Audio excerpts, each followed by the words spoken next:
Hey, what's up, everybody? It's Charleston, and welcome you guys to another episode of the Dreamerspro Show, where we cover everything from sports, hot topics, classic debates, entertainment, and when we give you guys a fresh perspective on things and how we see them. And today, we got a show for you guys here today that you definitely don't want to miss. Now, as all of y'all are fully aware, Isiah Thomas, the Detroit Piston legend, NBA legend, Isiah Thomas, and Michael Jordan have had a beef that has gone back decades. Right? Something that's gone back 30 plus years. They had this running beef that never seems to end.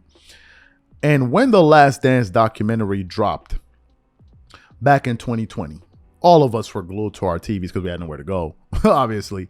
But when it dropped, I mean, it created so much attention and, conversation among sports fans because of the things that we were seeing and the things that were being said in that doc. But at one particular point, Michael Jordan was asked to give his opinion on Isiah Thomas. And when he started to talk, MJ did not hold back whatsoever. So for those of you who maybe forgot what MJ had to say in The Last Dance, or maybe didn't see it or don't, at all, what we want to do is we want to quickly play what Michael Jordan had to say about their infamous exchange at the end of the game. And then we're going to come back and react to it. So take a listen to what MJ had to say and a little bit what Isiah Thomas had to say. And then we're going to come back and unpack this thing. Take a listen to that there. I respect Isiah Thomas's talent. To me, the best point guard of all time is Magic Johnson. And right behind him is Isiah Thomas. No matter how much I hate him, I respect his game. Now, it was insinuated that I was asking about him, but I never threw his name in there. Based on the environment and the camaraderie that happened on that team, it was best harmony.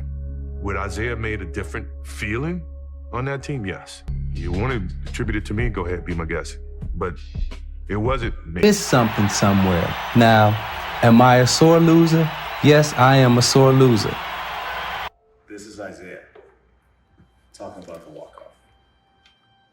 Well, I know it's all. Whatever he says now, it wasn't his true actions then. It's time enough to think about it. Or the reaction of the public that's kind of changed his perspective of it. You can show me anything you want. There's no way you can convince me he wasn't that. So you heard that, right? I mean, no love lost, right? No love lost. And just when you thought this thing had kind of just simmered down, it reared its ugly head yet again. Now, we got two articles that we want to read. The first one was where I initially found out about the story. And that, I believe, was on, SI.com. So I want to read a little bit of that. Isiah Thomas, beef with Michael Jordan continues after Last Dance. The feud between Michael Jordan and Isiah Thomas has been going on for nearly 40 years. And its latest chapter started this week when a quote from the former Piston guard went viral. In the quote, Thomas said the beef between the two would carry on until he got an apology from Jordan. But on Tuesday, Thomas took to Twitter to clear everything up and plug an article that had his full comments so there would be no misinterpretation. He said, my full quote, don't short it or take it out of context. See below why. Then I went to the tweet. And the tweet said from Euro Hoops, no love lost between MJ and Isiah Thomas. Then I went to the actual page, the website from Eurohoops.com is where we want to read now. The article basically continues on. While talking during the Abu Dhabi NBA games, to the Greek NBA rights holder, Cosmos TV, Isiah Thomas dropped a bomb during his interview. When asked about his old dispute with Michael Jordan, and the way it was portrayed in the Last Dance documentary, Thomas didn't hold back.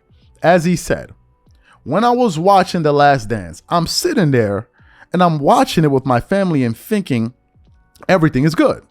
And then this guy comes on television and he says that he hates me, and then he calls me an asshole. And then I proceeded to watch the whole documentary about him being an asshole. I'm like, wait a minute, time out.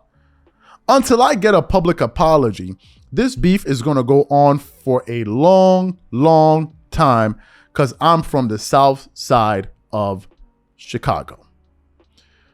Woo! So you heard what Isiah Thomas had to say there. Now, here are my thoughts on this, and I'm sure this is like igniting a certain group of NBA fans that are watching this show, and I'm sure they're going to have a lot to say about this, because there's just something about those 90s Bulls, man. It's just something about the 90s period, like the late 80s, 90s. It's just like the golden era, as they say, even in hip hop and all. It's just a golden era. Something about that to this day captivates millions and or tens of millions of people all around the world. Anyway, it is clear that the bad blood is still there. And I believe it's one of the reasons that Isiah Thomas used to come out on TV and basically say, when he was asked if MJ was the greatest basketball player of all time, I believe it was one of the reasons he used to say LeBron was the greatest ever. I think the reason he said that was to get at MJ. And funny enough, whenever he said that on ESPN, I think he even said it on Undisputed at one time when Shannon Sharp and Skip Bayless were there. I know for sure he said it on ESPN, and he usually said it in these public forums when they were doing these live shows outside. And whenever he said it, man, people in the audience would start to boo him. Like, what are you talking about, right? So you could tell that Isiah Thomas just doesn't hold Jordan in that regard. You can also find quotes of him talking about Jordan where he said, we were dominating this guy when we were playing against him, right? He would say this, right?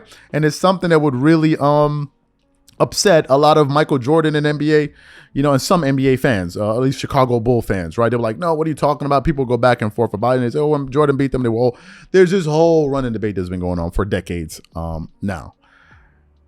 Now, how do I think all of this plays out?